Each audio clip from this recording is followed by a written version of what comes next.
उरणमध्ये एका निष्पाप तरुणीची निर्घृणपणे हत्या करणाऱ्या आरोपीच्या मुसक्या आवळण्यात अखेर पोलिसांना यश आलंय। आज सकाळीच पोलिसांनी दाऊद शेखला कर्नाटकमधून अटक केली। दाऊदने पोलिसांकडे आपल्या गुन्ह्याची कबुलीही दिली। मात्र दाऊदला अटक केल्यानंतर पोलिसांनी या प्रकरणातील अनेक बाबी उघड केल्या आहेत। हे प्रकरण लव्ह जिहादचं आहे की आणखी काही, यावरही पोलिसांनी भाष्य केलंय। दरम्यान उरण हत्या प्रकरणातील आतापर्यंतचे अपडेट्स काय आहेत ते जाणून घेऊया या व्हिडिओतून। नमस्कार, मी अवंती भोयर आणि कॅमेऱ्यावर आहे अविनाश सूर्यवंशी। उरणमध्ये राहणारी यशश्री शिंदे ही 22 वर्षीय तरुणी 25 जुलैला कामावर गेली आणि घरी परतलीच नाही। तिचा फोन बंद येत असल्यानं तिच्या पालकांनी उरण पोलीस ठाण्यात ती बेपत्ता असल्याची तक्रार दाखल केली। त्यानंतर 27 जुलै रोजी रेल्वे स्थानकाजवळील एका झाडीत तिचा मृतदेह आढळला। या मृतदेहावर अनेक जखमा आणि चाकूचे वार होते। तिच्या छातीवर आणि गुप्तांगावर जखमा होत्या आणि तिचा चेहरा पूर्णपणे खराब झाला असून तिची ओळख पटणंही कठीण झालं होतं। मात्र यशश्रीच्या पालकांना तिच्या कपड्यांवरून या मृतदेहाची ओळख पटली। यशश्रीच्या वडिलांनी दाऊद शेखनेच आपल्या मुलीची हत्या केली असल्याची तक्रार पोलिसात दाखल केली होती। तेव्हापासूनच पोलीस त्याच्या शोधात होती। परंतु या संपूर्ण घटनेनंतर आरोपी दाऊद शेख फरार झाला होता। मात्र अखेर मंगळवारी सकाळी पोलिसांनी दाऊदला कर्नाटकमधून अटक केली। दाऊदने अटकेनंतर आपल्या गुन्ह्याची कबुलीही दिली। त्यानंतर पोलिसांनी या हत्या प्रकरणाबाबत अनेक गोष्टी उघड केल्या आहेत। यातली पहिली गोष्ट म्हणजे यशश्री शिंदे आणि दाऊद शेख मध्ये मैत्री असल्याचं पोलिसांनी म्हटलंय।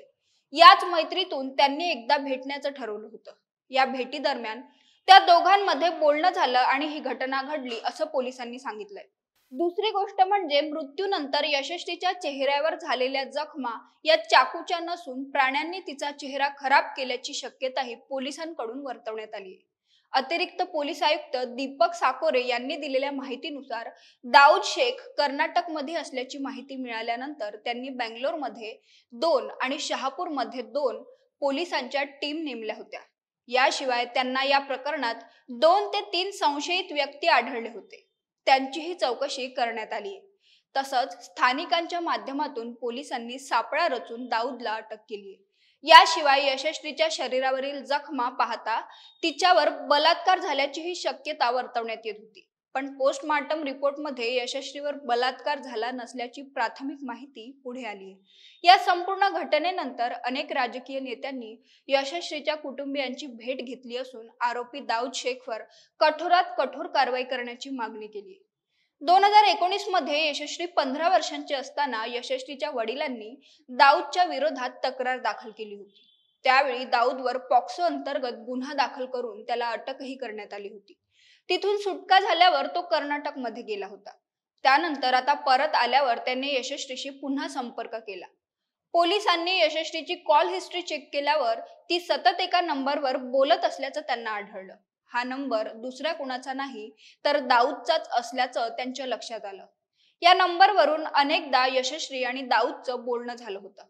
शिवाय मृत्यूच्या दिवशीचे यशश्री आणि दाऊदचे सीसीटीव्ही फुटेजही पुढे आलेत। यामध्ये यशश्री आणि दाऊद दोघंही एकाच रस्त्यावरून जात असल्याचं दिसतंय। परंतु दाऊद शेखने इतक्या निर्घृणपणे यशश्रीची हत्या करण्यामागे नेमकं कारण काय, या प्रश्नाचं उत्तर तपासानंतरच पुढे येईल। तुम्हाला याबद्दल काय वाटतं ते कमेंट करून आम्हाला नक्की कळवा आणि महा MTBच्या YouTube चॅनलला सबस्क्राईब करा। धन्यवाद।